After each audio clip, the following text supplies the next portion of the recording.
Yo, podcasters, check it, we here to thrill. Talking 80s flicks, and ain't gonna drink our fill. Got our brews ice cold, turn the volume up. From Top Gun to Ghostbusters, never get enough. Collaborate and listen to our reminiscing. Back to the Future and the Goonies crew. Pop the top, sit back, got a beer or two. Rock those big hairstyles and neon light craze. 80s tunes in the mix, rocking all our days. Collaborate and listen to our reminiscing. All right, what's up, everyone? Episode 25 of Collaborate and Listen. What are we doing today? Today, we're going over, to mark the beginning of football season, we chose a football movie. So we went with the best of times. There really wasn't a whole lot to choose from in the 80s. Yeah, we were thinking, 80s football. And especially since we already did Wildcats. Yeah. So we're gonna run out next football season. Yeah. We might have to expand beyond the 80s. We'll expand. But yeah, football season did start. Looking forward to talking about this movie. It was actually a good watch. It's a first time for me. And yeah, we'll get into it in a little bit. I do have some fact checks. Do you have any fact checks?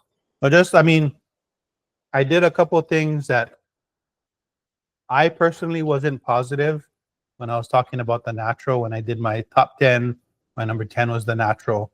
Yeah. And I said Roy Hobbs was from Nebraska. When I thought about it afterwards, I knew for a fact that the kid pitching against him was some up-and-coming cornbread kid from Nebraska. I remember them describing him, and then I had to think. I was like, wait, I don't know if they actually said that Roy was from Nebraska. He was. The person that shoots him, well, actually, if we're gonna watch it, I shouldn't go too much into. So we'll announce it now. We already chose our next movie. You know, we forgot to choose it at our anniversary Side Street episode, and then the last one, right? So we did our top 10s. And yeah, part of George's top 10 was The Natural.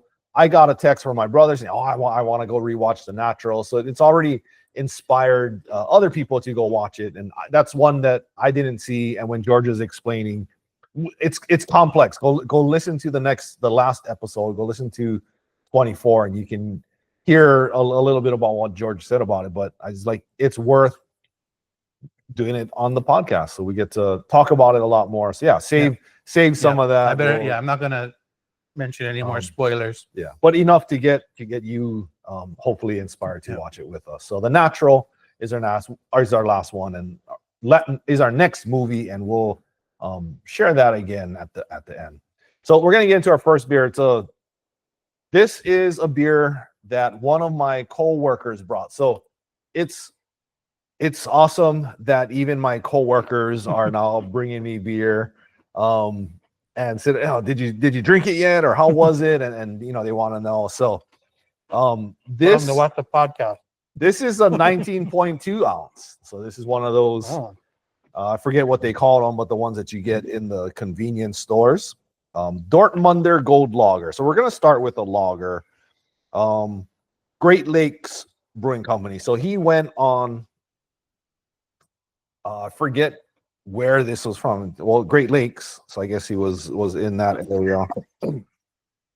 But anyway, it's a Dortmunder Gold Lager. So we're going to start with the lager, start things off a little slow. We're actually not starting it off too slow because we did pregame. But we'll see how this is. Now, George, I'm wearing a special shirt. So while I'm pouring this, you want to share with the friends why we got this shirt? So I was picking up some poo-poo from Safeway, and they had used to be Cop on Top. Now it's what is it? Badges and Buckets. Badges and Buckets.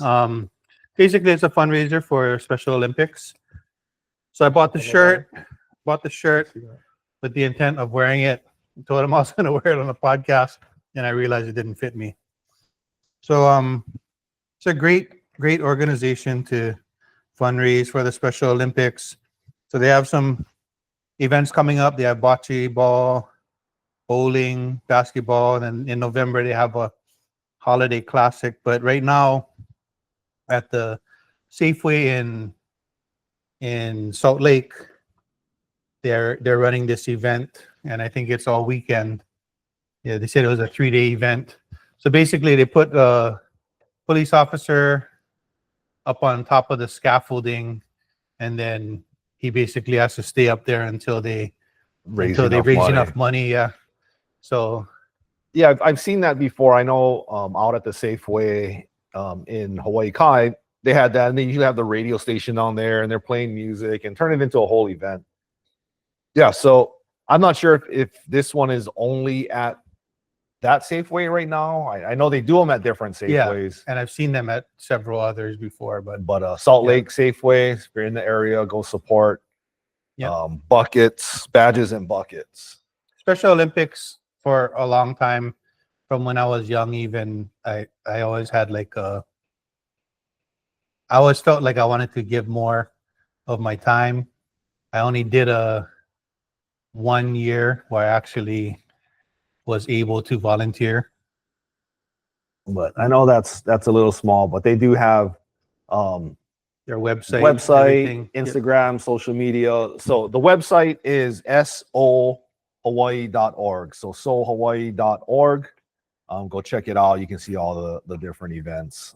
So being at working from Pearl Harbor, the Pearl Harbor guys, every year they do some volunteer work where they volunteer at the UH, the aquatic center.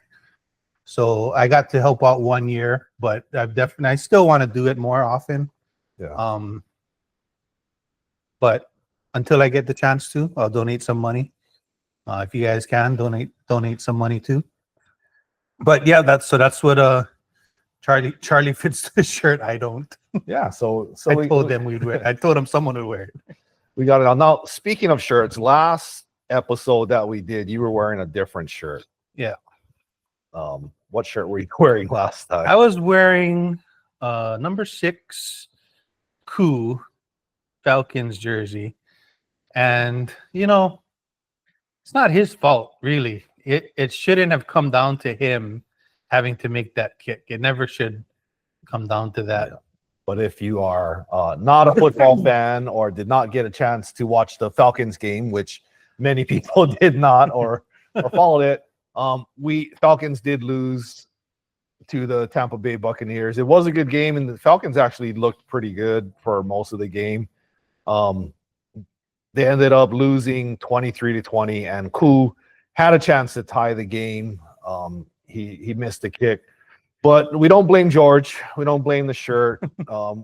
I blame myself. I said we didn't have enough Falcon support. So the only one of us wearing the Falcons at the time, just it wasn't enough. It was good. They did pretty good, but not quite enough. And I was wearing my jersey that day too. Yeah. See, yeah. I did have Falcons gear. Now that being said, I have to support your Special Olympics. However, take my microphone off. George, while I do this, you also have another shirt on. Yep. So a couple weeks ago, my wife and our family went to go to the Okinawan festival. So I have my Uchinanshu hat that I got from the festival, and my wife was also gracious enough to get me several shirts. This one is a collaboration. So there's some symbols from the actual event. There's a beer lab here, that information. Let's see if we can see the back of the it. back design. Yeah, we can see some more beer. If I can get in there. But yeah, it's a pretty cool shirt set, the Okinawan Festival. I even got one.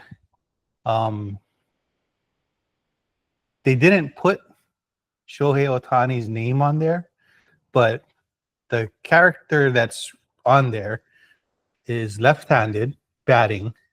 He has number 17, Oh. and the shirt is royal blue with white. I don't know how you get away with that. How do you get away with that? I was like, of course we're gonna get Yeah. that shirt. It's like that beer we drank. It was Yeah.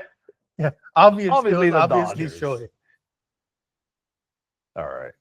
But yeah, all right. So I got my Falcon shirt on. I also got Woo.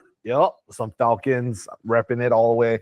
Yeah. So I was wearing my Falcon shirt today too, actually. So today, for me, this is the first time we're recording on a Friday. So this is actually a Friday. Yeah. I had stuff last night, and George got stuff tomorrow. So yeah, we're recording on a Friday. Stick within our 2-week time frame. But every Friday at work, I wear a Falcon shirt. It's Falcon Friday. And if they win, so if the Falcons win this week, I will wear this shirt again next Friday. And I will wear the same shirt every Friday until they lose. And then when they lose, then I'll try a different shirt. Falcon So shirt. last week, that shirt, back of the closet. I can't wear that shirt anymore. Now, I didn't say that I wouldn't wear the same shirt again. I don't have like 16 shirts. Yeah.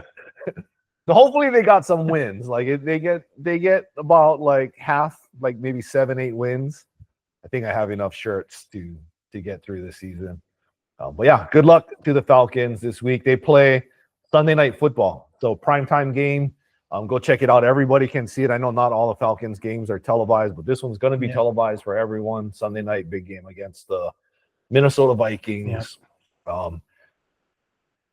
Quick story: if you follow college football, the two quarterbacks that are now playing in the NFL against each other played against each other in a college championship a couple years ago when Washington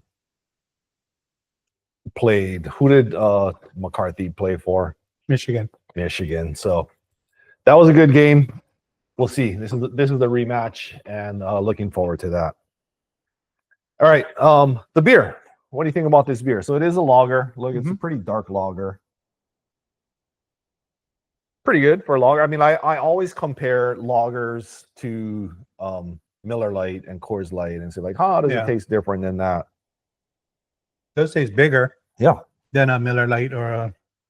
It does. It actually is pretty bitter, like for a lager. It's not just this.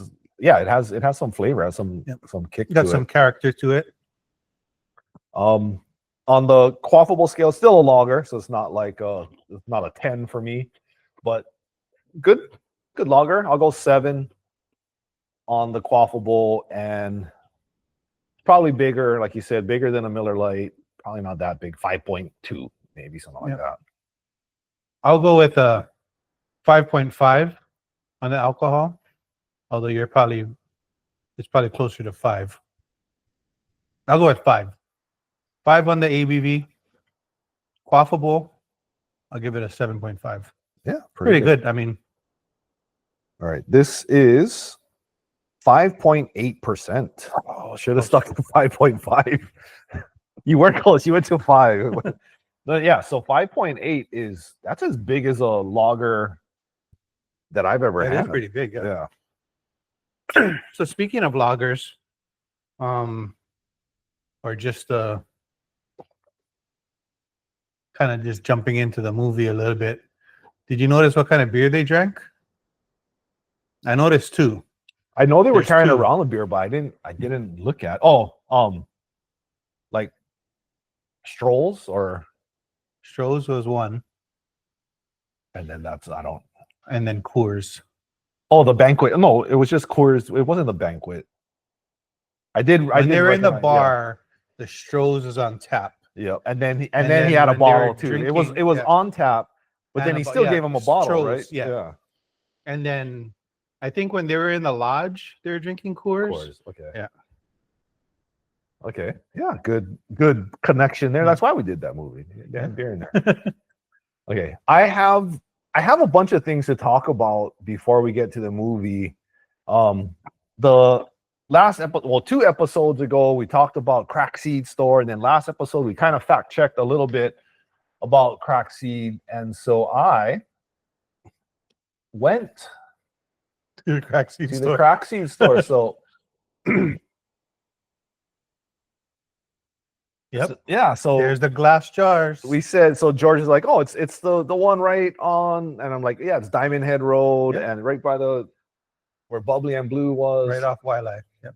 And so I went Sprout Sandwiches. So little shout out to Sprout Sandwiches is like right next door to this. I bought sandwiches for us for after. And then I wanted to go check out the Crack Seed Store. So now we talked about like ices being a big part of Crack Seed Store. So you can see on the sign, there's the icy machine, and in there they had an icy machine. Oh, look, is that on the sign? Are those ices? Yeah, that's the ices on, and then it's like right in the corner there, and I didn't get a picture of it, but it's sort of like behind, like where the register is. They have their icy. So I machine. looked it up. It actually, they have points. They still to sell redeem, things. yeah, Yeah, you can get hoodies bags and- and towels. All right, now, so let me get back to our full screen here. Now, George, I got a little surprise. So I went to the Crock Seed Store, and so we're trying to explain. So you saw all the jars, and all of those are all different seeds and fruits and different things. So I bought a few different things. Now, the first thing that George talked about was Off flakes. Hot Flakes. All Yes. right. Open that up. So we got a little Hot Flakes to share. One of the other things we talked about was Oh, Miami. the rice candy. The one we said, oh, when you eat the candy, it has a little like rice paper Paper, yep. on top. Well, we'll get to these during. Then I also bought, and these I already had to. You can see they're already open. I had to sample these on my way here. But these are just some Lihing Mui seeds. So they're like, you can see like they're little dried plums, I think. Yeah. And then you got the Lihing Mui powder on that. Had to buy this. This one was super popular, but rock salt plum. So this is, you can see they're little. This one is, I bought the seedless. They're like soft rock salt plum. That one has some meat on it. And then, any idea what this is? Is that ginger? It's not ginger, and it's actually hard. It's like, but this is olive cake. And I just remember, like, oh, I remember the name What kind of cake? Olive. All right, so I didn't see. We talked about the rabbit doo-doo pellets. It They pretty make- much tastes like this, Yeah, that's what but you it's said. in a little container. Yeah. So I wanted to try that. So 'cause you these said- are hot flakes. If you can see how thin that is.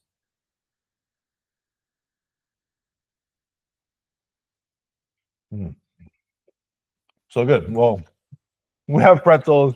Yeah. We have some snacks. I know we can't talk with our mouths full the whole time, Dive into this at but some point. but here's what I wanted to. This was a surprise, and this is why I did this beer first. So I talked about this before with Lihing Mui. I love to put it in my lagers to give it a little different taste, and it gives it a little tropical. Just makes it easier to drink. Probably like Lihing Mui that they put in tequila. Makes it easier to just drink. All right, so go ahead, grab a seed, We'll just put say, it in your beer. we'll just say for the sake of my father that I was 21 when I tried it. Lihing Mui in a tequila. So he basically had a bag of Lihing Mui poured into a bottle of tequila, and it was soaking overnight. And he was heading out to go drink with his friends, and he let me try it. And that was the first time I took. That was the first time I drank hard liquor, I think. Oh, And I think I just took like a big swig, not knowing it's totally what I was drinkable. getting into. Yeah. And I think I saw my dad's eyes kind of like just open. Like, it's like, oh, that's enough. Oh, But for yeah. sure. Yeah. That's bad. Tequila with the with the Lihing Lihing Mui. Mui in there. And then it's sort of like the lychee martini that we had. When you eat Yeah. the lychee, Yeah, if you eat the It- Lihing it- Mui after, it's got that. yeah, the Lihing It's Mui. just soaked in You there. take it out of there, and then you're just eating that. So you can see it's all like it bubbled up. Usually takes a couple. When I do this at home, I'll throw one seed, drink that beer, then pour another beer, throw another seed, and still just keep the seeds, and then I go eat the seeds all after. Or it's like if you get Corona and you put the lime in, you just flip it upside down, let the lime do its thing, and you just let it sit in there for a while.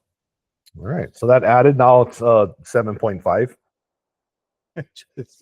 It's Throw some hot flakes in here. Olive cake. Olive cake. That doesn't even sound familiar. This looks familiar. I don't remember hearing anything called olive cake though. Taste it. When you taste it, it's gonna have a familiar taste. It's crunchy though. I don't remember it being that crunchy. Okay, well, now here's another.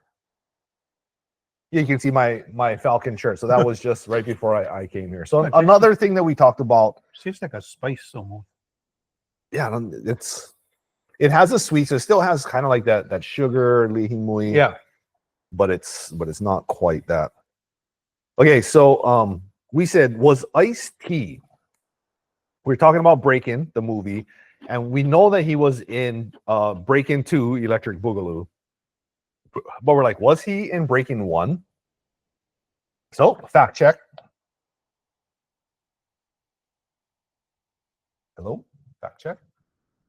Oh, wait, I'm on the wrong screen. Okay, here.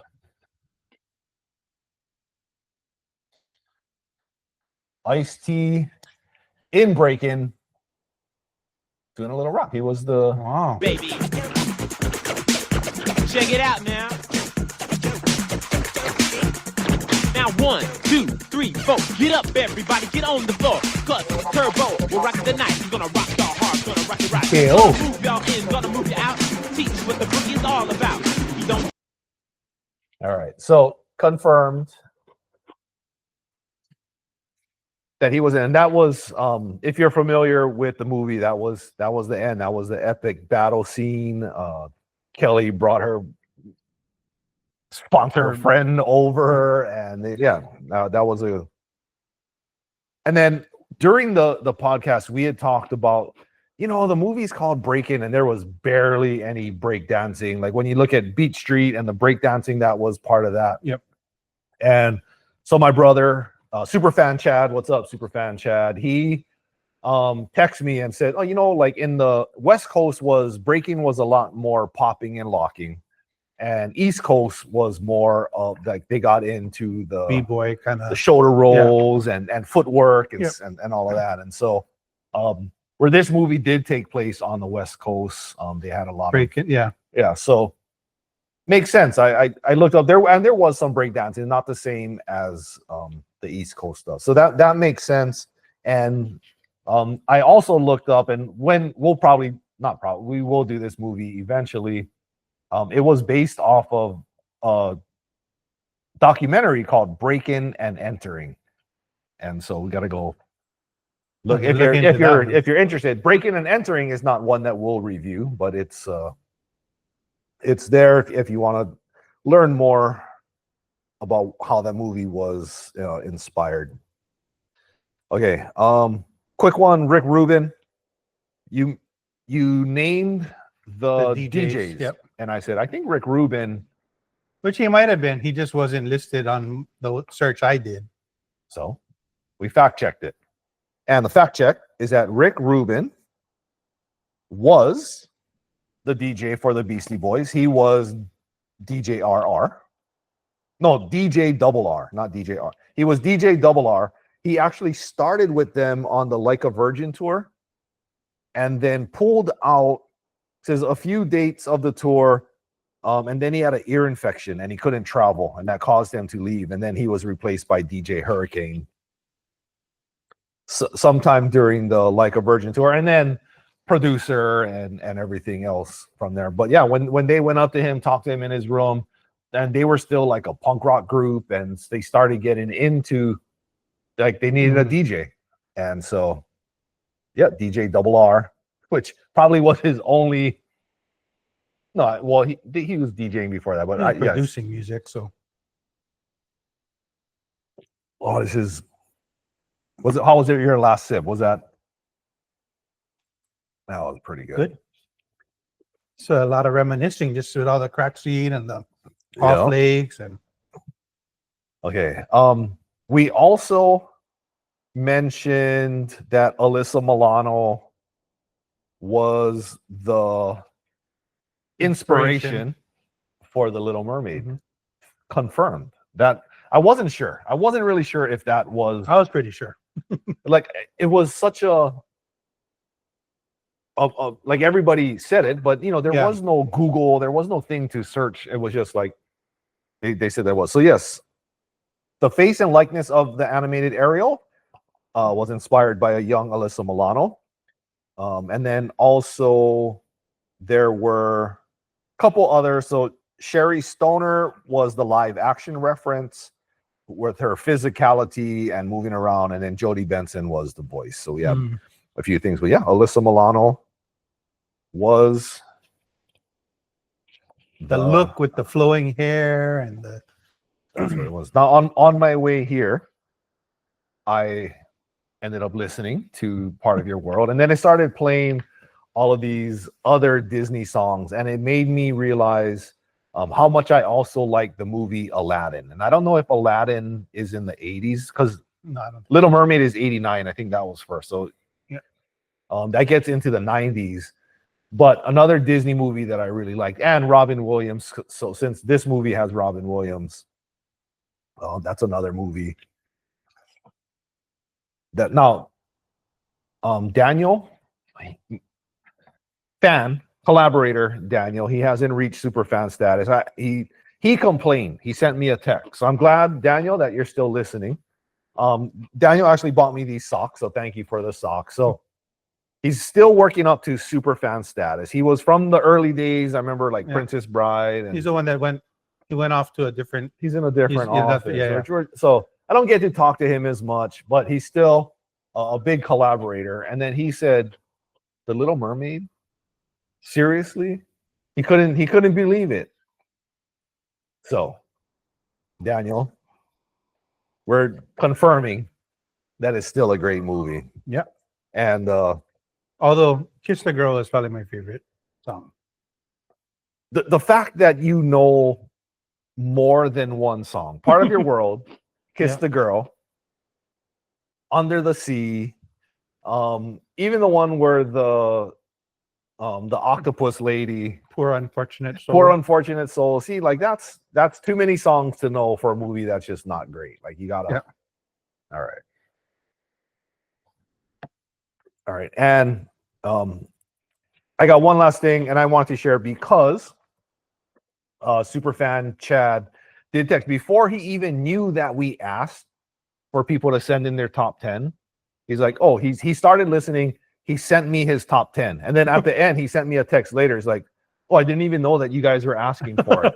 So like, that's a super fan right there where you're already sending it. You're just listening. Is like, I need to send my top 10. So for everyone else, I'll read superfan Chad's top 10. And there's a lot of overlaps with mine, of course, because we grew up together watching a lot of these movies.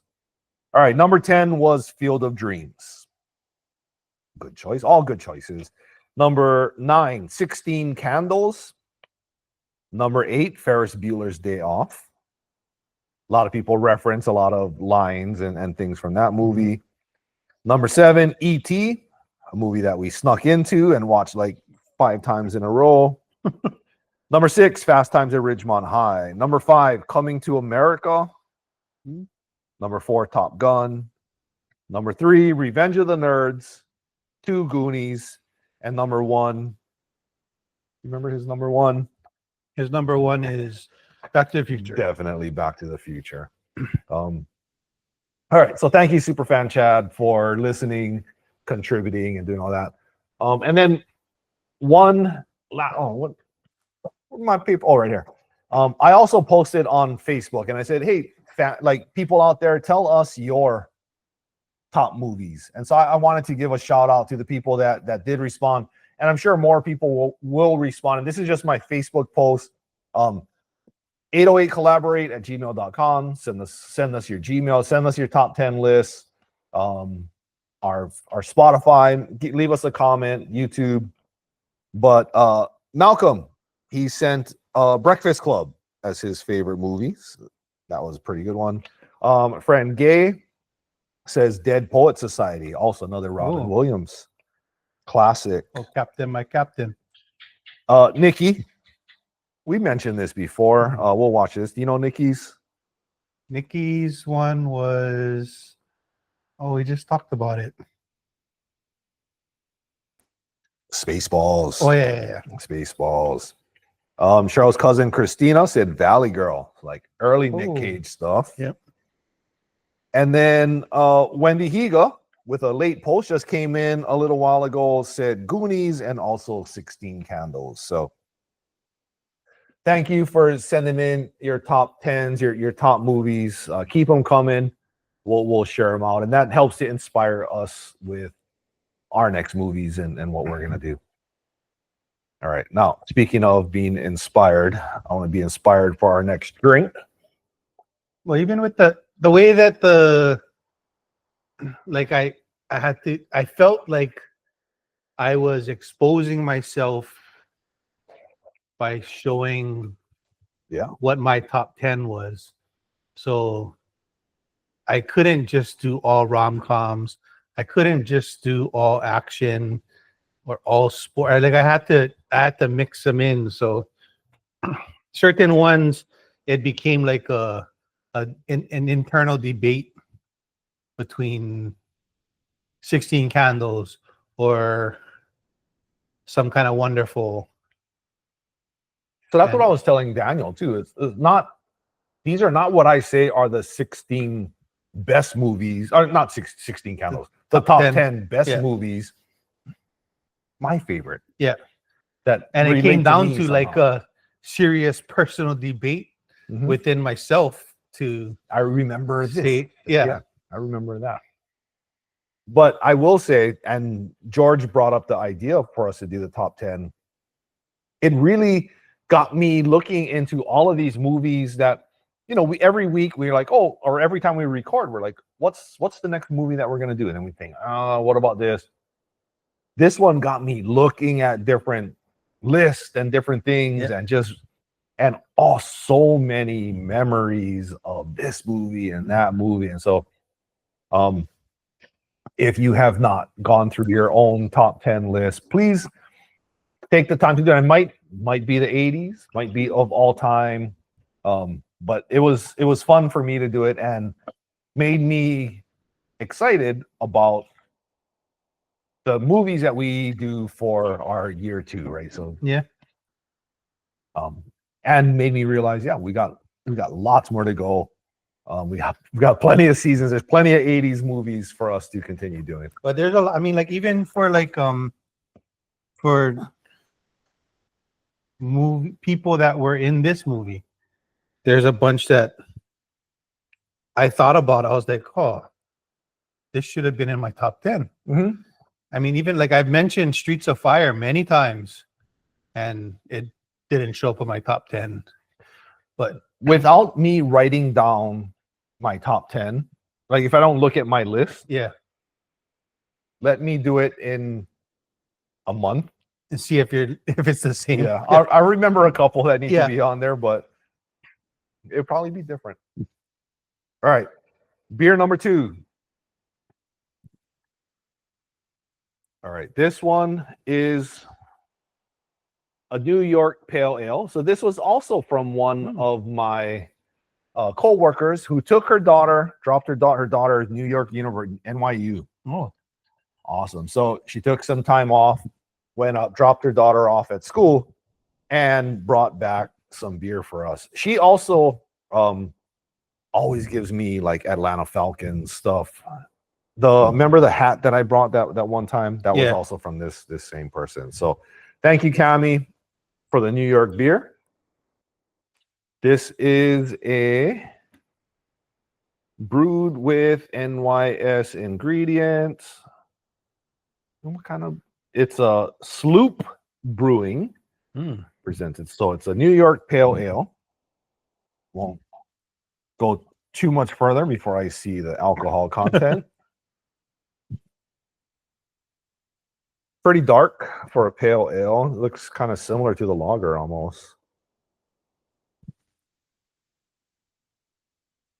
All right. All right. Don't look. Cheers. Yeah, that smells better than the lager. New York Pale Ale. Yep. Smell the hops. Oh yeah. Mm.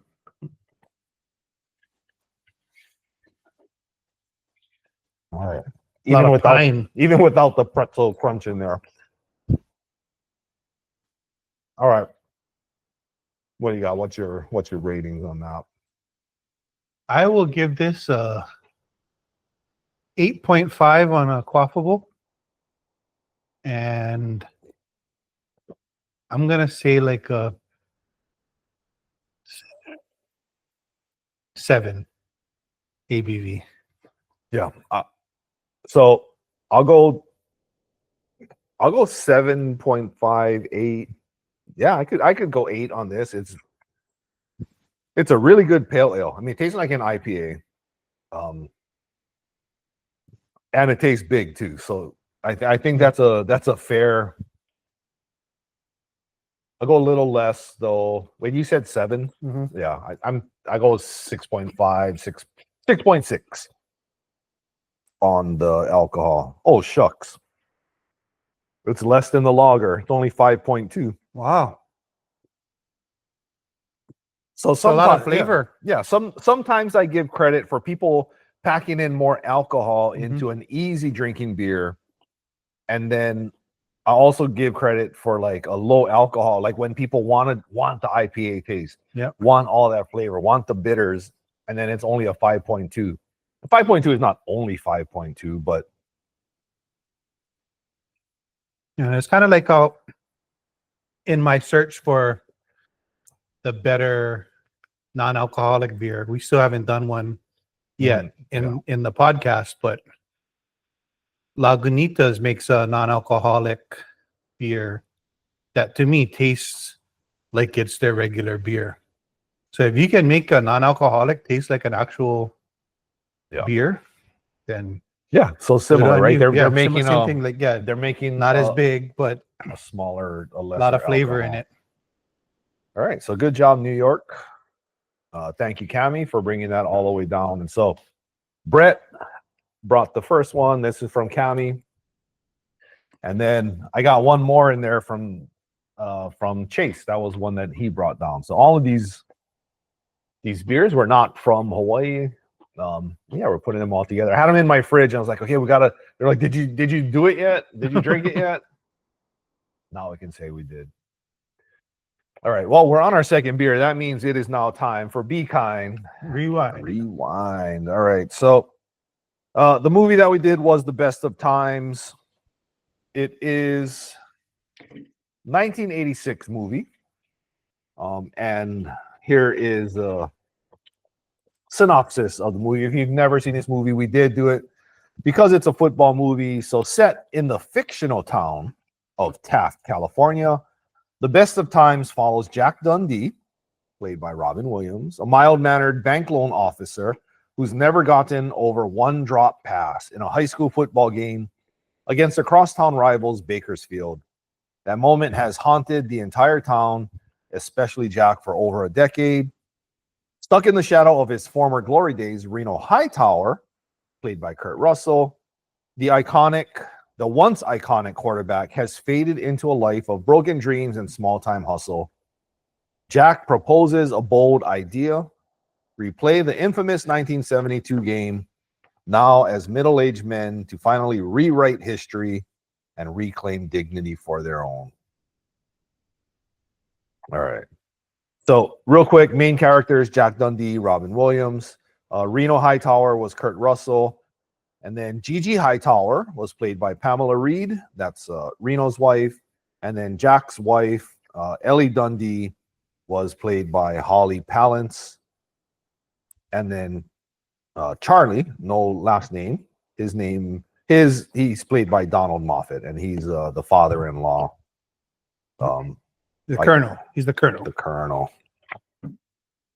All right. So we're gonna try and change this up a little bit. I know, we've been talking a lot about the the actors and what they've been doing, and we'll still bring in some of that. But we're gonna try and talk a little bit more about the movie, get you interested in maybe watching the movie. I'll tell you a little bit. And so yeah, this movie starts Act 1. You know, the start of the movie setting up is this big football game. So like what's happening in this game? Well, it's really, I mean, I think Act 1 is showing how bad how negatively everybody's life went after the drop. The fact that they lost the game, they're supposed to be like they're supposed to be the team that was going to win. Because these guys lose every year. Yeah, like this, yeah. that. So the history of this, and it wasn't just lose; they were getting like killed. They don't score, and the other, so they were. So the fact that this one was held to 0-0, that's what it was, right? It was a tie, and because he dropped the ball, it ended as a tie. So they didn't get the win. Yeah, they had a chance to beat Bakersfield, yeah. Which is. And then after the game in 1970, so the game is in 1972. The movie takes place, I think, about 12 years later. It's like it's in real time. So whenever the movie is from 86, I think it's supposed to be about 86. Yeah. So about 14 years later, you know, these guys are in high school, so they're like early 30s. They're not 50-year-old. They're like 30-year-old. Yeah. People. And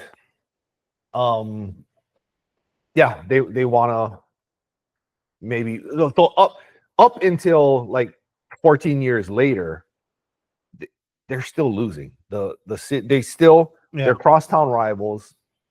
They still play each other, and Taft they keep losing, right? So like there's no hope. Yeah. And Bakerfield, being the team that always wins, gets all of the financial support, and the Colonels kicking in all of that money. They get boosters. You know, they have the stadium. Taft has a field. Yeah, so they've really, I mean, before now, what's the so Taft has oil. What's the story with that? So the beginning of the movie, they start, and there's like this commentary over like this old film talking about like the 70s, and like Taft wasn't a thing, and then it became a city. It was because of the in the early oil. 1900s. They struck oil, but they didn't cap it or something. They didn't even know how to Nobody knew how to cap it, and so it was just like constant disappointment. Just like the old guy that came back. There's a kid Spencer, was it? Kid Spencer, the one that supposedly he was going to knock out the #1 contender. Oh yeah, then he gets dropped. Yeah. Then they show him come back. They don't really show him until the end. Was it Spencer or Fletcher or I forget? Yeah. They show the back of his. He's wearing the jacket at the end. Yeah, I remember that. He turns around. But yeah, I mean, like he fails in his attempt to beat the #1 contender, and then up comes in the 70s. They have this team with Reno Hightower that's supposed to be like they were the answer to everybody's woes. Yeah, so they and then he dropped the ball. They had a chance, and so in the end, Reno throws a pass to Jack. He's wide open, and he drops the ball. And like you said, it's not just Jack that has to live with this, but the whole town basically lives with this. And they can never beat.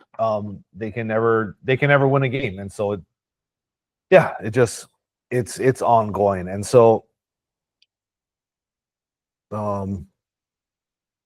now Reno, who was in his glory days, he doesn't really want to revisit anything. Why do you think Reno is why do you think he's good with like just letting history be the way it was? Because he's like a god within the stories. Just like he was saying, like, that one game they keep talking about against Porter or Porterville or whatever. Oh yeah, yeah, He only yeah. threw like 3 touchdowns. So They're people saying are like saying 7, 6 and then 6. 7. He's like, next thing you know, someone's gonna say 8, and the next people they talk to, yeah, he scored 8 touchdowns. Yeah, that's right. He kind of says that towards the end of the movie. Yeah, like you want to relive this because you failed and you are the one that has to live with this. Like me, I'm known as like, everybody remembers, like I was. Yeah, I threw a good pass. Yeah. Like I didn't do anything wrong. It's not my fault. All right. Yeah. So the movie starts and so that's the beginning. And in order now there's also like with Jack, it's kind of weird, like his relationship with Reno. Mm-hmm. Right. So this is again like 13, 14 years later. They still live in the same town. Jack is now working at a bank. Reno is working at like he fixes cars and details vans. Yep. What's their relationship? Like why are they even still friends? Like Jack says, "Oh, I'll just go talk to Reno." Like they seem to still talk to each other. They see each other every week, and I guess they just remained friends. But yeah, it's weird because they're like friends, but it doesn't seem like they're that close friends. But they are friends. It's a kind of totally weird dynamic that they have. Because Jack he's this banker, he's always in a suit, and Reno's just like he's the quarterback. He's the cool, like I'm doing this, I'm living I'm doing okay. It's like they feed off of each other. Yeah. So they're still friends. They'll hang out. Yeah. Doesn't look like they really hang out too much, but yeah, they see each other, There was a point where Jack was asking to fix his car and then said, I need a loaner, and then takes the loaner and then goes to like this. So there's a scene where Jack brings his car in. He says, yeah, I need a loaner. And then Reno them are like, I think he's having an affair. Yeah. Like he wants the loaner so that nobody recognizes the car that he's driving. And then he ends up going, he's not having an affair, but he's like going to like a prostitute. Yeah. To get therapy in other ways. So yeah, so that's sort of like the next part of the movie starts getting into. Yeah, because it's actually her idea to redo the game. Like he's like, we can't do that. The therapist. Why not? Yeah, so she's the one that kind of puts it in his head about the whole redo the game. Right.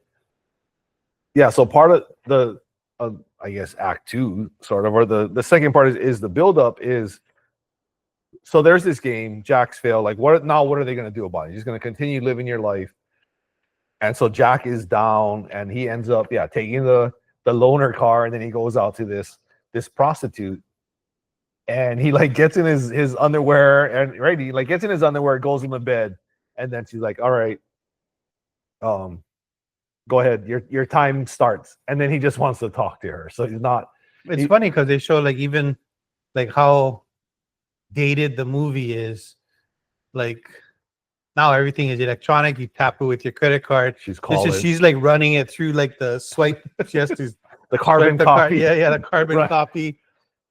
I'm like looking at that. I was like, oh. Yeah. And she's calling and they're like declining the credit card. Yeah. And he's just like, why, just what did he say? Like, yeah, he was trying to just run it through something. It's like, it had to go over a certain amount or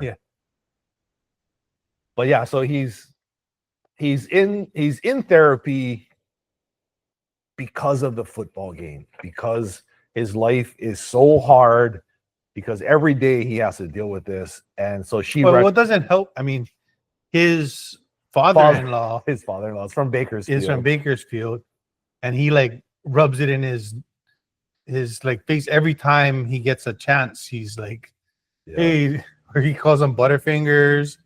Yeah. And in fact, one of the opening scenes when he brings in the picture. Yeah. So the father-in-law brings in like this big mural to put up in his office of his father-in-law. just to remind him of how great Bakersfield is. And yeah, he's miserable. Yeah. And so they recommend, or the therapist or the prostitute, I guess, recommends that, hey, why don't you guys reach out and replay the game? And this is when everything kind of goes to hell with their relationships, right? So Jack ends up going out to talk to Reno. Well, because so his wife also went to the same school that they went to. So and Reno she too, doesn't, probably, right? So Like, she doesn't want to hear her father bringing it up again. yeah, Every time the father brings it up, she has to endure it too. It's not just him, so she doesn't even want it to escalate any more than it already is. Yeah. Nobody want. It's just him because he dropped the ball. He dropped the ball, and so they're at home and they're talking. Then their daughter, which, her name, what's Robin Lively. Robin Lively. So we talked about her. She was also the daughter in Wildcats. Yeah. She was in this movie, played a very similar character. Yeah, almost exactly. And what we found out is that this movie was before Wildcats, and so this was her first movie. Played a similar character. But anyway, the daughter leaves the house and Jack is with his wife. And so they're like, oh, we're all alone. We're arguing. Forget about it. Let's stop arguing. You stop talking about football and we'll just have sex and everything will be good. And then he can't stop talking about football. He can't stop talking about it. So she tells him to choose me or football. And the next scene is he's walking into a motel. Yep. And so the whole second part of the movie is he's trying to figure out his life and figure out what to do. His marriage has gone to hell. His wife has kicked him out of the house. He can't stop thinking about it and now wants to replay the game. And so he talks to Reno, who's having his own troubles with his wife. Yeah. With his wife. She doesn't want to stay in the town anymore. Yeah. She keeps threatening to leave him. And he's saying, if I fix her car, she's going to leave. So he never fixes her car. And she's like, just fix my car. And she's like, no, I'm leaving. So anyway, yeah, they're having problems. Jack's having problems. And then they're friends. Reno's wife and Jack's wife, they're friends. And so they're also talking about hey, what's going on.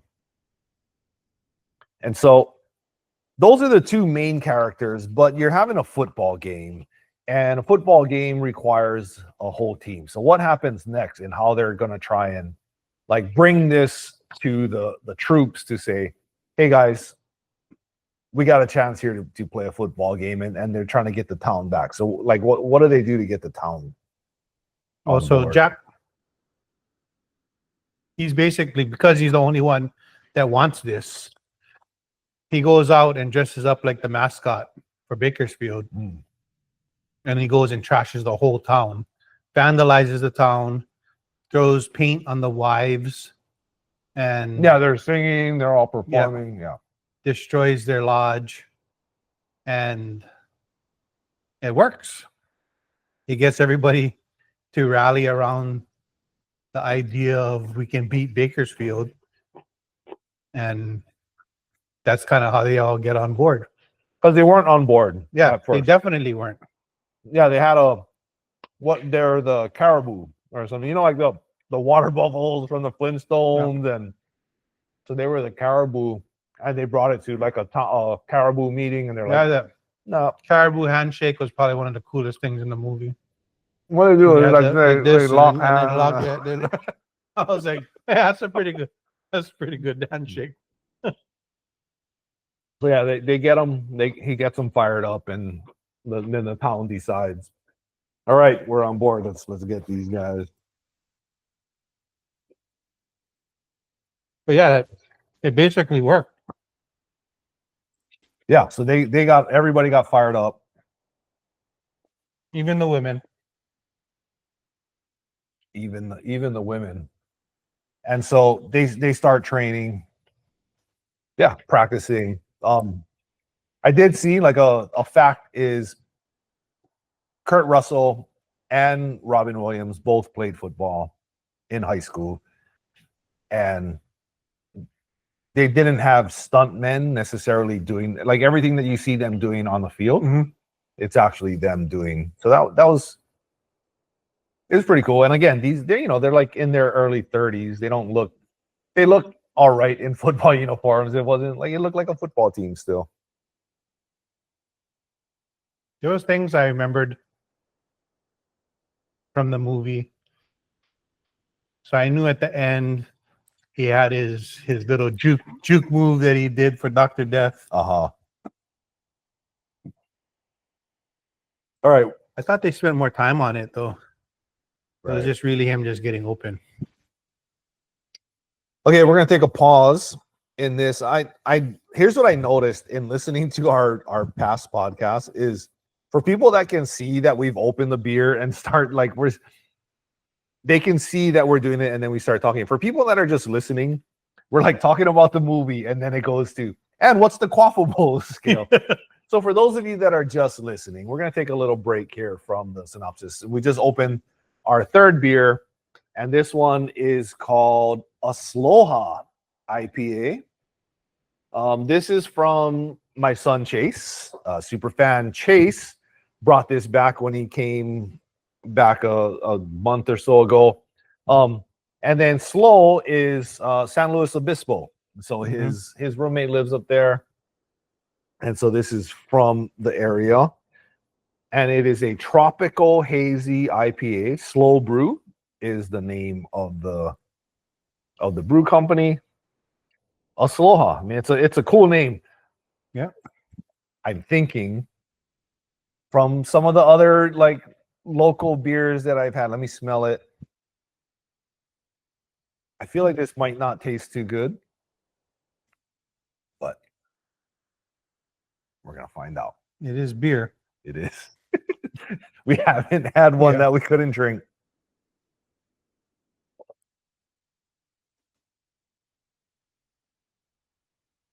Oh, there's like a It's citrus. It's like some orange fruit, like some It's like a orange, like the citrus. What is that? I want to say it's like a not blood orange, maybe mandarin. Oh, I don't know. It's got All right, so kind of what I thought, something like funky, but it's good. Like it's still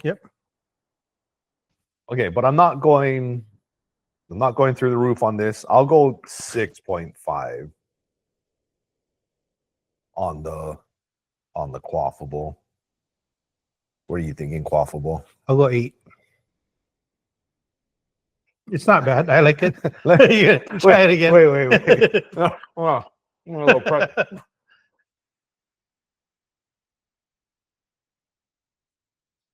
I have upped my rating. All right, 6.5 still. Doesn't taste very big though. It is. No, yeah. I'll say, man, we've been pretty off. I think got to be bigger than the. Okay, it doesn't taste big. I say 5.7. I say 6.5.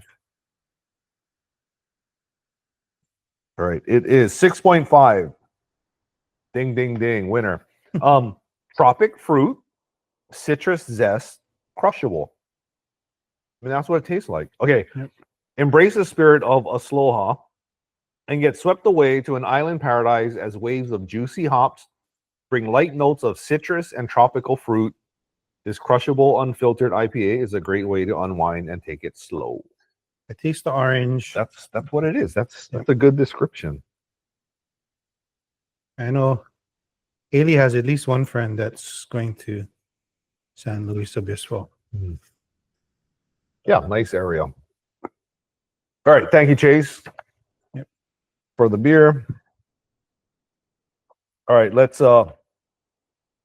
get to the game. So everything they start practicing. It goes out and they're gonna go play the game. they start the game and they start getting smashed. I mean, this Was it like 26-0 26, at 27. the halftime? Yeah. At halftime, but it starts raining, so that's like their whole thing is like the weather, as bad as it gets, is actually in their favor. Did it rain in the first game? They didn't show any of that. It wasn't raining. Right? The first game had it nothing showed to do it, with the yeah. rain. But they do talk about the rain when the oil struck. Mm-hmm. I think even when the kid Lester fought, That's right. I think it was. I didn't even think raining. about that. There was a lot of reference to rain, and so yeah, when it rains during this actual game, it wasn't like, Yep. Oh, so like Everybody's thinking like, oh, it's turning to our favor. yeah, they were still not favored to win when Yeah, the line didn't change. yeah, it wouldn't have. The line didn't change. So yeah, they were down by 20 something points. I mean, if the Falcons are down by 26 points, I don't think rain or anything. Well, but maybe because the Minnesota Vikings actually on Monday night turned it around. But so they're getting blown out. They're just they're just laughing at them. It's not even close. And then there's sort of like this thing that happens. So at halftime, what happens at halftime to kind of change things for them? So what was it? Because they kind of the coach got most of the team inspired with his speech, but it was Jack and Reno were the last two left in the locker room, Mm-hmm. and Jack wanted to make this his confession that he was the one that dressed up as the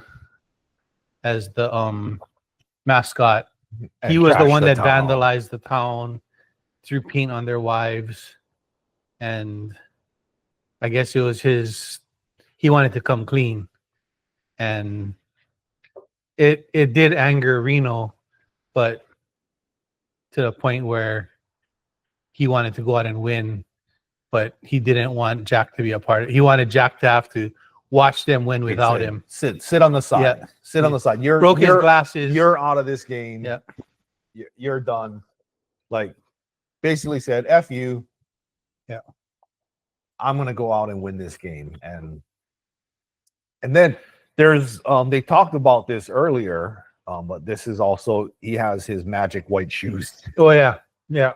So he was one of Everybody saw when he came out, they're like, he has his white shoes. White shoes in the rain. So he was known, I guess, in the game like to be one of the only quarterbacks to wear white shoes. Mm-hmm. It wasn't common for quarterbacks to wear that.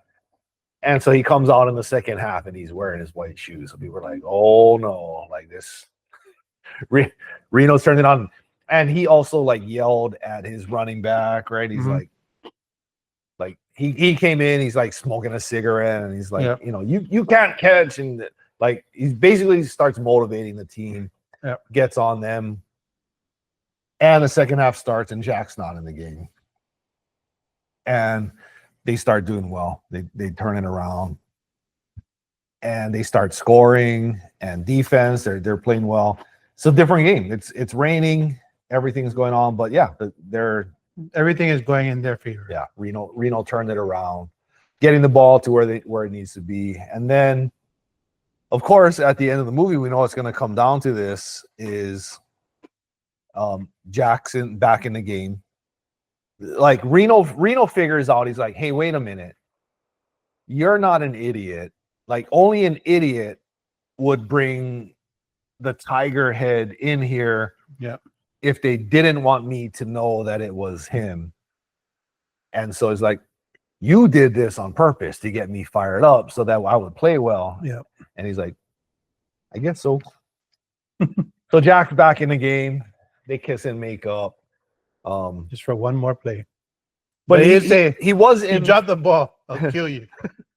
he was in baiting the guy that's guarding him. So he gets back Oh in yeah, the it was game. like one series. Yeah. So one- the first like 3 or 4 times he's paired up with that Dr. Death guy. He's just like tossing him to the ground. Yeah. But it was all a setup for his juke move. So the last play of the game, Jack says, I'll get open. Yeah. So I can get open. He's like, no. Like you've been smashed every play. He's like, I can get open. You're getting And I pancaked. think going into the play, he still said no. And it just so happened that the play worked out where he did get open. He did get open. And you know, movies nowadays, you're not sure how they're going to end. Sometimes they make the catch, and sometimes they don't make the catch. Spoiler: he makes the catch. He makes the catch. And yeah, the movie. That's pretty much the end of the movie. He makes the catch. His wife is like, "Oh, I love you so much. Like you're awesome." Even the dad Yeah. has a turning point. has a little end of Because somebody makes a comment and he's like, "That's my son-in-law you're talking about."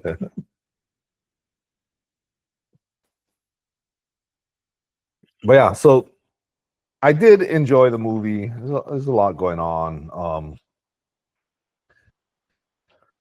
Let's talk a little bit. We got some time to talk a little bit about the characters in here. I did see, and let's see where it is. I know you've talked about Kindergarten Cop before, Yeah, okay. being a teacher. So Pamela Reed was in Kindergarten Cop. Man, and when I was watching her in this movie, I was like, she's so That's familiar. the only thing I could think of that She's she was so in. familiar. Like, what else is she in? What else is she in? Is she in anything else? She was in The Right Stuff, which I had mentioned before. She was also in Clan of the Cave Bear, which I mentioned before. In more recent stuff, you ever watch this show, Parks and Rec? Mhm. So Leslie Knope, the main, I'm trying to think what's her SNL or what's her real name. The head person. Yeah. Pamela Reed is her mom. She's had a couple it's just like a couple cameo appearances. Yeah. But she does. She's so familiar. It's like mostly from Kindergarten Cop, which is weird. But yeah, she was good. I wonder if she was really singing in the show. She does sing in this movie. My guess would be that was her. I'm sure she She was. wasn't great. Yeah, it was just like regular singing. It wasn't like It was like karaoke. oh It was like bad karaoke. But even so, Robin Williams' wife mhm. was played by Holly Palance, who is the daughter of Jack Palance. Oh. So Jack Palance was bad guy in Tango and Cash, Yeah, which yeah. Kurt Russell is in. Yeah, some connections. Yeah. But she also, I didn't realize she was also in, so Jack Palance was the host for Ripley's Believe It or Not. Yeah. So in the 80s, remember they that. had like I they love used to have that a show. show. Yeah, I used to love watching I that. love that show. And she co-hosted with him for like a couple years, I think. Ripley's Believe It or Not, and That's Incredible. Oh, Remember yeah. That's Incredible? I remember watching That's Incredible when Tiger Woods came on, and That's his dad brought him on, Yeah. and he was like a 5-year-old kid. But I remember watching. I was like, I didn't know anything about golf. I didn't care about golf. But I saw this kid. Yeah, we should fact check, see if we can pull that up. Yeah. And yeah, it was crazy that. If you're not familiar with That's Incredible, it was a show that they brought.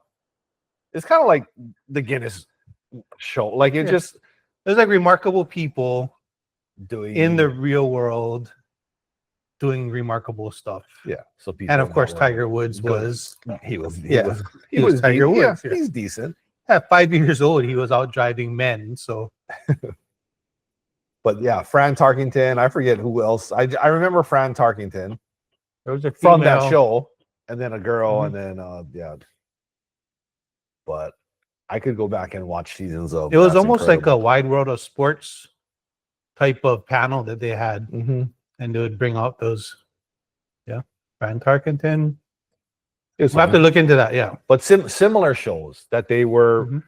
bringing in people that are breaking records and doing Yeah. incredible things. Fun to watch. yeah. that Ripley's was- Believe It or Not was more like the unusual type, or they had like the Yeah, it was like freak show kind of stuff, or yeah, people with the longest fingernails, yeah.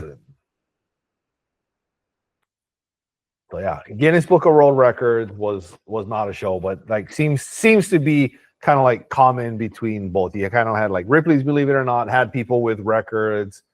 Yeah. Do you know who their son was? Kurt Russell and Pamela Reed. So Reno Hightower. Oh, and the wife, I have that in here. You have it? Kirk Cameron. Yeah. Kirk Cameron. And then was famous for the role he played in Growing Pains. Yep. But he was also Candace Cameron's brother. Candace Cameron was the oldest sister in Full House. Full House. Now Candace Cameron Bure. And did you know that Tracy Gold is also in this movie? So Tracy Gold, no, I didn't, plays Kirk Cameron's sister in Growing Pains. In Growing Pains. Who is she in? Was she one of the friends? A friend of the main character. She's a friend of Robin Lively. Oh, okay. So when I guess the two of the friends come and pick her up in that, because like there's three girls, and then Kirk Cameron was there with two of his friends, and then they all kind of left. Yeah, when they had the dinner thing together. So I gotta watch it. I did not recognize Kirk Cameron or Tracy Gold. I had to, when I saw his name on the cast, I had to go back to the scene where he was to go look at it. Yeah, and I was like, "Oh yeah, that is him." Yeah, and they were already on Growing Pains when they filmed this movie. They were already brother and sister in Growing Pains. I guess Growing Pains is from when they were pretty young. That was pretty young. But there was a lot of so he became like a Christian motivational speaker. Okay. Yeah. Kind of like one of those televangelist pastors. Kirk Cameron, which he still is, yeah. Oh, I didn't know that. Huge. Like if you look up his filmography, there's that movie, Growing Pains, Like Father, Like Son, where he plays with Dudley Moore. And then almost everything else is like some kind of Christian. Wow. Like yeah, I didn't know. Because I remember him from this time, from Growing Pains, basically. And yeah, he got into good for him, I guess. Motivating through God. And all right. Okay, well, that was the end of the movie. Anything else with, I mean, we know Robin Williams. Well, Robin Williams, we didn't really talk about him too much. He's so just in the 80s. In our conversation tonight. So Aladdin. We talked about Dead Poet Society. Dead Poet Society was one of the ones on my list. Yep. Came up here. Good Morning Vietnam was huge. Yeah. I have a thing in here that this movie was shot in between Good Morning Vietnam and Moscow on the Hudson. Oh. Big movies, like, right? Moscow on the Hudson, I didn't really care for. Yeah, but big movies. Yeah, so yeah, still, yeah. He was also in Club Paradise, which was what's his name? It was him and Eugene Levy. I'm thinking of Birdcage, which he was also in Birdcage. Yeah. So in Club Paradise, it was him and Eugene Levy, and they're basically just two friends looking to score weed, and they're like at some Jamaican resort. That's all they're looking for. And then I think at the end they finally find, like, they have like this pound of weed. They're like, we scored. But Popeye, that was good. I mean, even from Mork and Mindy. Oh yeah, Mork and Mindy. That was right, TV. That might have been his intro to like into becoming an actor on the silver screen. he was young. I just watched Hook. I don't know. One of the movies I think that was on our list, and then that played after. And I remember watching it when it came out and just really liking their take on Peter Pan. Hook. I wonder if that came out that wasn't in the 80s, was it? No, Yeah, that was in the 90s because that was what's his Dustin name? Hoffman Dustin was- Hoffman. Yeah, was Captain was Hook. Captain Hook. But there was another movie that came up that Smee was somebody famous too. yeah, what's that guy's name? Oh, and then Tinkerbell was Julia Roberts. Julia Roberts. That was a pink. Then The the other movie that I found with him in it, I don't know if I mentioned it on the podcast before, but I remember watching it with my friends. It's called The Adventures of Baron Munchausen. Would have been something that I'm pretty sure you've never heard of, yeah. but I want to say it might have been an introduction of Uma Thurman. So it might have been like Uma Thurman's first Okay. movie. There's a bunch of people that I think Kevin Kline is in it. Robin Williams, but it's like a really like a acid trip of a movie. If there's anything that if that says anything, it's there's a lot of transition within the movie, but it's kind of great when you look at the end and what the whole thing represented. That story you just went through. I think it kind of reminds you of Time Bandits, but not really. We've talked about that before, Yeah. and that's another one. Yeah, We'll check out the Gotta watch that again. when we're offline. We'll check out the Okay. Adventures of Munchausen, Adventures of Baron Munchausen trailer. That would be on our thing. I still like the citrus. Yeah, I just burped it, and then I want to up my quaffable rating from the burp that I just had. Is pretty good. Mrs. Doubtfire. Oh I'd say yeah, that was that was a great one too. that might be up there with like one of my all-time favorites. Like really good, like good story, but also funny and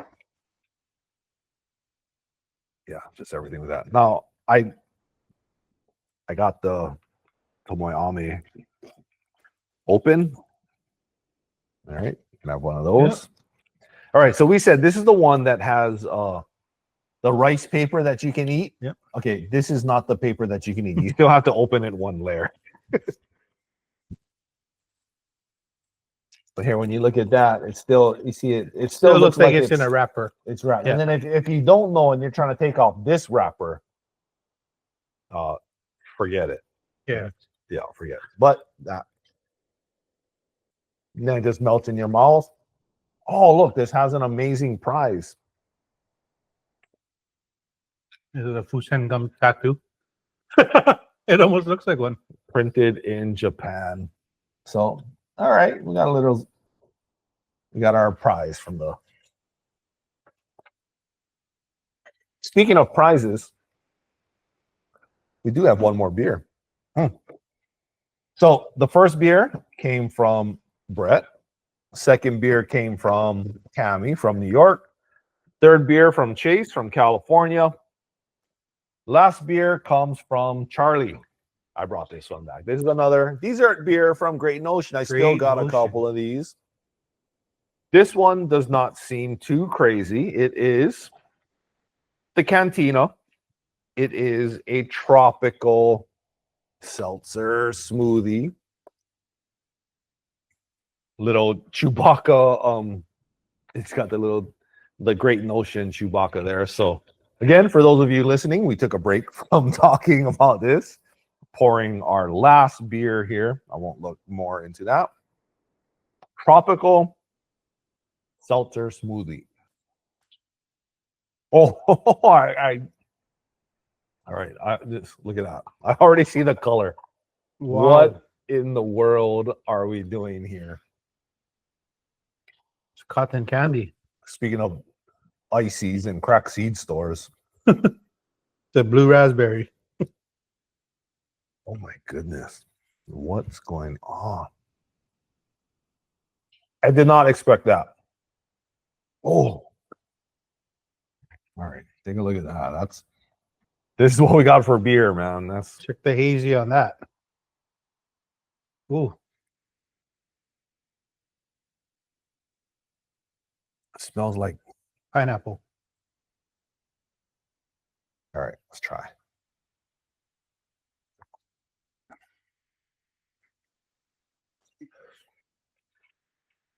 You know, we've been drinking these Great Notion mango smoothie, something else. So we've been doing the smoothies for a while.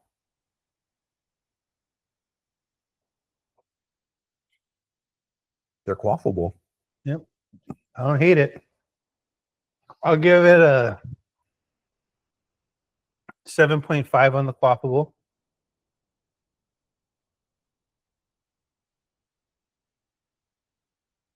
I'll go 6. 7.5 on the I'll go 6 on the ABV. quaffable. Now, it didn't say a lot of the other ones that we had were like double cheesecake, mango. Ooh, you know what this tastes like now?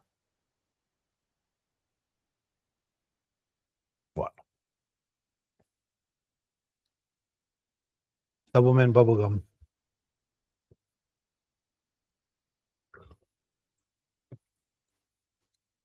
I think it's the aftertaste.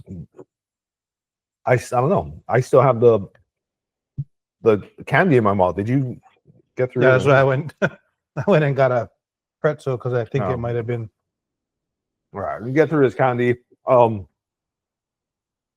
don't know. I'm thinking it's less just because it's not a double, and even the other ones, like it didn't taste real big.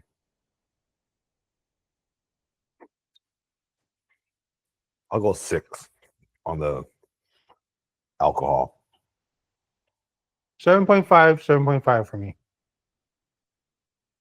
All right, I'll go 6 and 6. Oh shit! It is 8%. Tropical seltzer smoothie with banana soursop, Oh, pineapple, and coconut. And it interesting. contains FD&C Blue number 1. Obviously, FD&C Blue number 1 in here.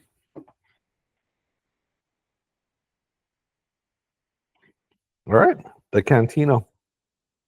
He does have, we didn't see this earlier, but he does have a blue drink in front of him. in front of him.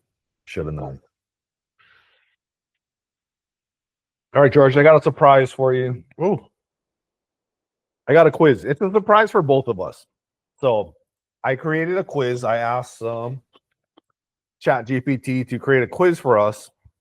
And because Daniel said The Little Mermaid was not a good movie, this quiz is about The Little Mermaid. So without a rewatch, without anything, here's a quiz about The Little Mermaid. We've claimed that this is in our top 10 movies of all time. How much do we know about The Little Mermaid? And I have on the back the answers. You can see that. I don't want you to look at it. I want you to guess. You're guessing with us.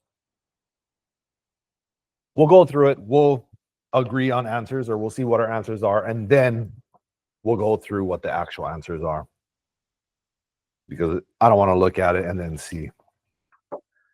Okay, so The Little Mermaid was from 1989, just made it into the 80s. If you don't recall, it was George's like number 9, I think, and it was my around there. 5 or Yeah. 4. Oh, my number 5 was North Shore.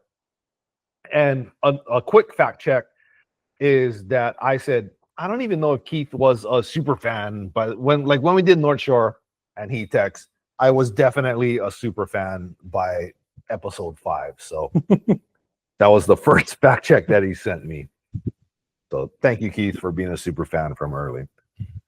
All right, Little Mermaid, question number 1. What is the name of Ariel's best fish friend?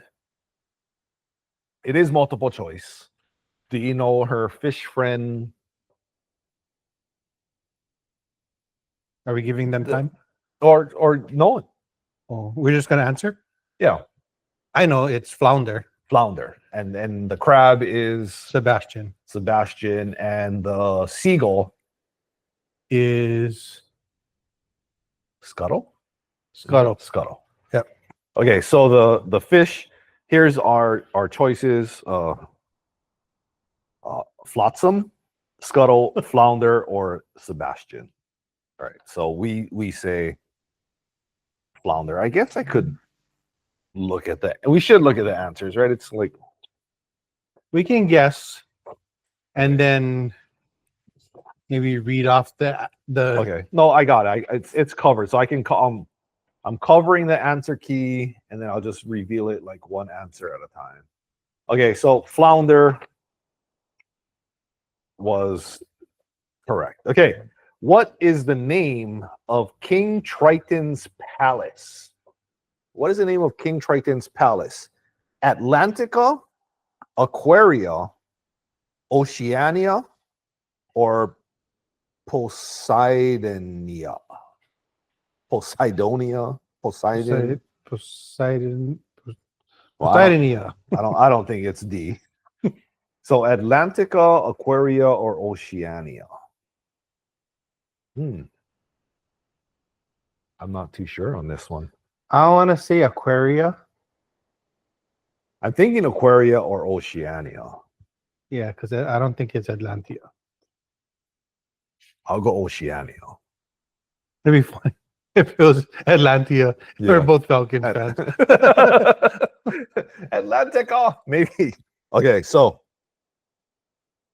my final answer, Oceania. You I say Aquaria. Aquaria. It's Atlantia. Go Falcons! Go Falcons! That means you're gonna win this Wow. week. All right. Well, thank you, Little Mermaid, for putting that in. Atlantica. All right. All right. Who provides Ariel with information about human objects? Is it Flounder, Scuttle, Sebastian, or Ursula? Who provides Ariel with information about human objects? I think I know this one. It's not Sebastian. Sebastian doesn't want her to know No, anything. yeah. Ursula wants her voice. It's not Urs. I don't think it's Yeah, Ursula. Ursula doesn't know anything. It's Like, between Flounder and Scuttle. I think it's Scuttle. No, I think it's Scuttle because yeah. Scuttle brings her the. she keeps going up to the surface. Yes. Yeah, Scuttle is the one that has all the That information brings the- about the surface. Yeah, 100%. whatchamacallit Final answer, and- Scuttle. Scuttle. Yep. Okay. There's only 10 questions here. So question number 4. What does Ariel trade to Ursula in exchange for legs? Her crown, her voice, her necklace, or her trident? Her voice. Okay. This is an easy one. It was definitely her voice. I'm not even sure.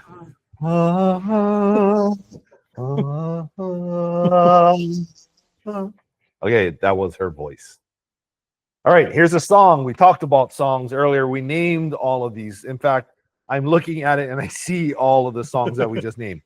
What song does Sebastian lead that convinces Ariel about the joys of the ocean? Kiss the Girl, Part of Your World, Poor Unfortunate Souls, or Under the Sea? Under the Sea. Under the Sea. Down where it's wetter. Nothing is better. Take it from me. Okay. There is I all of those songs are solid songs. So let me just check there. Under the Sea is correct. All right, number 6. What is the condition of Ursula's spell for Ariel to remain human? She must never return to the sea. She must kiss Eric within 3 days. She must defeat Ursula in battle, or she must find a magical shell. What is the condition of Ursula's spell? I know So- this one. Yeah, this one's easy. I mean, just based off of the songs. Yeah. So I'll repeat the names of the songs. Kiss the Girl, Kiss the Girl. Part of Your World, Poor Unfortunate Souls Under the Sea. Kiss the Girl, She Must Kiss Eric Within 3 days. I forgot that it was 3 days. That's So, and just to give a little bit more background, I graduated in 1990. So, one of our graduation songs was like a twist on Under the Sea for Kalani grads. so you guys like made up We- your own words to But Under it the was Sea. to the Under the Sea tune. Oh. Do you remember any of it? Probably a little bit. Maybe a little, but I remember like because we also did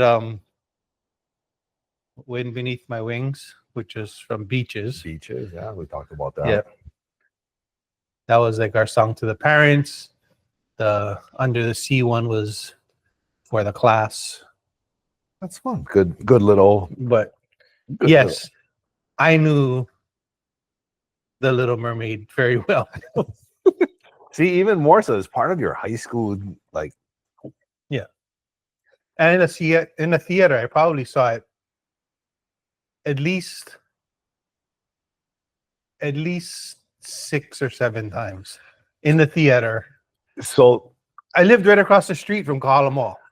I could walk across I'm- the street and watch I'm pretty sure I saw it in the theater, but also when Ashley was daughter Ashley's born in 1990.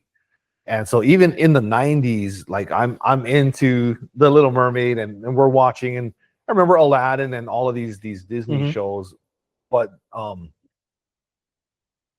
DVDs came out and it was like, we need to get The Little Mermaid DVD. And I remember it was hard to get The Little Mermaid DVD, and I bought it off of eBay or something. It's probably still hard to get.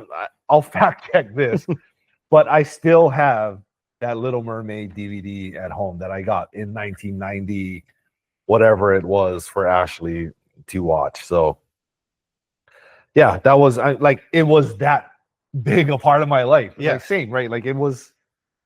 We said this is maybe not the best movies ever, but our favorites for many reasons. Yeah, it held a place in our heart for Yeah. a reason. Yeah.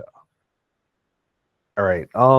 I don't know if I know this answer. Who are Ursula's eel sidekicks? I know that she has eel sidekicks. Shock and Terror, Jetsam and Flotsam, Splice and Slice, Slash and Smash.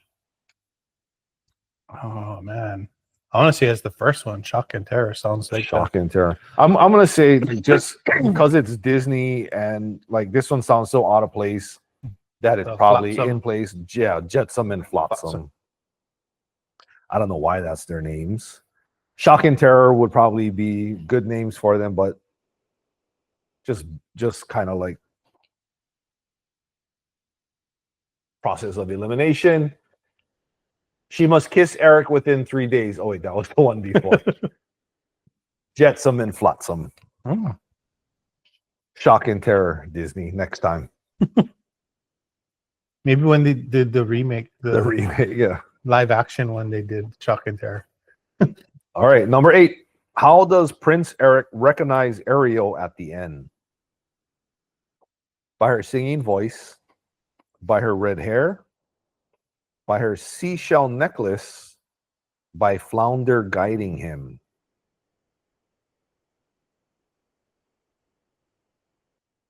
By her singing voice, by everything- her red hair, by her seashell necklace, by Flounder guiding him. I would say it's the voice, But but everything is about the voice. But she lost her voice. So how does he recognize her voice if she doesn't have a voice? Because he remember. Okay, so Prince Eric, He saw her on on the rock. Yeah, I don't know if he would right. have Something seen her on the boat. Right, there was on the boat. Is when she first saw him and fell in love with him. And he kind of saw her flounder. I can't. Her seashell necklace. Did somebody give somebody something, or was that his? It was his something. No. By her red hair? Nah, it can't be that. It's got to be the necklace. Flounder, like flounder. No.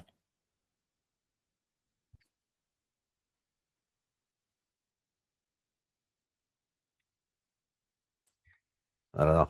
What's your guess? I say her necklace somehow. I still say it's her voice, but I know what you're saying. How could it be her voice when she?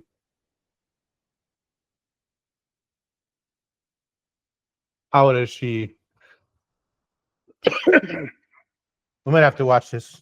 You might have to Right after watch the end, yeah. All right. So the correct answer is by her singing voice. Does she steal the thing? Oh, like she gets her voice back. Like, right, Well, the end. oh, it comes out. He's going like in the it's- whirlpool, right? He's in the whirlpool, and then Ursula gets big, and then Eric spikes her with the boat. That's how they kill Ursula. Does her voice come back to her at that point? I don't know. Have to watch again. Okay, so 2 more questions. How does Ursula ultimately meet her end? Oh, Huh. I think it's a boat. King Triton banishes her. Ariel destroys her shell. Eric steers a ship into her. Or Sebastian traps her in a whirlpool. All right. I'm gonna go with Eric Eric. spears her with the front of the ship. All right. I'll go with that as well. Correct answer. Eric steers a ship into her. All right. Last question here. What happens at the end of the movie? Ariel stays a mermaid forever. Ariel marries Eric on land. Ariel becomes queen of Atlantica. This would have helped with the earlier question. They just got these in the wrong answer and wrong order. Ariel returns her voice to Ursula. No, that ain't it. She marries Eric. She sure does. She sure does. Ariel marries Eric on land. All right. We did pretty good. I think we might have missed one there. Atlantica. Atlantica. All right. So How embarrassing. that's all right. Daniel, go watch The Little Mermaid. Give it another Yeah. chance. It's a good movie. All right, dessert drink done. We got snacks, we got stuff to keep us going, but Yeah. that's it for this podcast. Our next movie that we're doing will be The Natural. That's So- to kind of kick off the playoffs for baseball. yeah. Because Yeah. right now football season just starting, but playoffs is right around the corner for baseball. Yeah. So go Falcons this weekend. Yeah. Go watch The Natural. Music. We'll share. We're gonna try our little We'll share the next time with cousin Keith. cousin Keith came up with a new music scenario. So put the needle on the record. We said it last time. That might be the last time we hear put the needle on the record. We tried it and give us your feedback. I mean, do you want to hear more about different artists? Yeah. We're gonna share something new. How do you want us to Talk about about the music? Yeah, but we definitely keeping the movies going. But yeah, happy Friday. Go Falcons on Sunday. Cheers, everyone. See you guys next time. See you soon. All right.